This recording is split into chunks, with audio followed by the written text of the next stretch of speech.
Nesuk savo galvos, bus lengviau gyventi. Trumpiau gyvensi, būsi paskutinis šitą žemę, bet nesuksi savo galvos. Tai tu pasirinki šitą kelią. Reikia paklausti kiekvieno Lietuvos piliečio. Ir tai bus. Per surašymą galima buvo paklausti. Galima buvo paklausti, niekam netėjo į galvą. Svarbu, kur tu gyveni ir kiek tau metų, o ne ką tu galvoji. Nes ką tu galvoji, tai yra... Dar buvo svarbu, kiek tu uždirbi. Jo, kas tu esi. Nes ką tu galvoji, tai kas tu esi. Šitas klausimas nebuvo svarbus. Mes esame abejingumo krizėje. Abejingumo krizėje. Ir nežinojime, kas mes esame. Čia yra kompleksas, kuris vadinasi kultūra. Ir arba tai yra gyvybės kultūra, arba tai mirties kultūra. Tai pasakė Jonas Paulius II. Ir jis pakvietė kovoti prieš mirties kultūrą.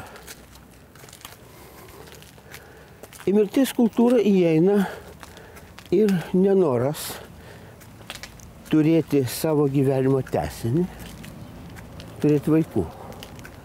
Ir abortai, jokios problemos. Jeigu jokios problemos, tai atsiranda kitos problemos. Mano tokiu supratimu, gali kas nors, tu vyras, tai tau čia netaip aktualu. Aš manau, kad tai yra žmonijos problema. Žmogaus žiaurumas dar negimusiam vaikui nepraeina be pėdsakų ir gimusiam vaikui. Po jo gimusiam? Ne po jo, bet toks pavyzdžiui.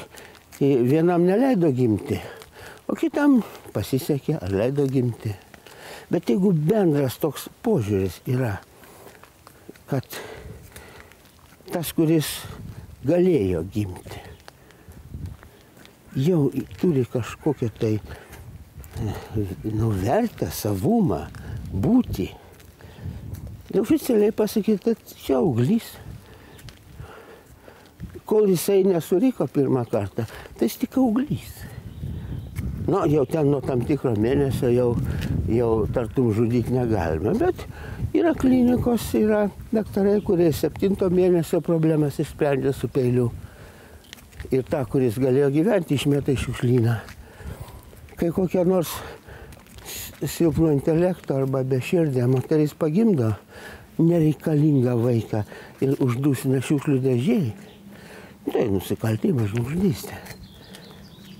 Bet jeigu chirurgas nužudo 7 mėnesių kūdikį, kuris jau nuo 5 gali gyventi.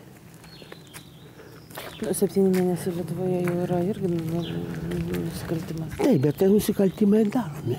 Aš nežinau apie Lietuvos, bet kitur yra daromi. Yra žinomi adresai, žinomi specialistai, kurie, jeigu tau problema, tu pavėlavai, arba tu manai, kad gal turėsi, dabar tu nenori to vaiko, o jau 7 mėnuo, tu nuvažiuoji susitvarkai. Jeigu tavo širdyje nėra kažko dar, juk žmonės myli tos negimusius vaikus. Jie jos glosto, vardą jiems iš anksto duoda, dainuoja ir jie girdi. Svarbiausia dabar jau nustatyta, kad jie girdi. Jiems patinka, kai jos glosto. Jie jau yra būtybės. Bet kam tai rūpi žinoti? Nu, tokios vadinamos laisvės šalininkai sako, čia jūs bandot primesti. Moters pasirinkimo teisė. Taip, moters pasirinkimo teisė, bet tai žinokim, kas yra ta pasirinkimo teisė. Tai ta pasirinkimo teisė yra arba turėsiu, arba neturėsiu, ir kita teisė būti nežmoniška, arba būti žmoniška. Ir pasigailėti to, kuris jau gali gimti. Nes tai jau mano. O jeigu požiūris toks, čia atsitiko nelaimė, čia per neapsižiūrėjimą, čia mano bėda, kaip jos atsikratyti? Nu, tai tada trūksta žmoniškumo. Ir tavo teisė, prašau, čia tavo, aš tai bendrai sakau, tavo teisė atmesti žmoniškumą. Ir ko tada žmonė nori? Gyventi? Ne, nenori gyventi. Ir nori gyventi iki pirmadienio. O dabar. Ir kad būtų didesnė alga, ir kad būtų prabangesnis automobilis, ir kad būtų visokių malonumų galimybės didesnės, negu pinigai tą duoda. Fine.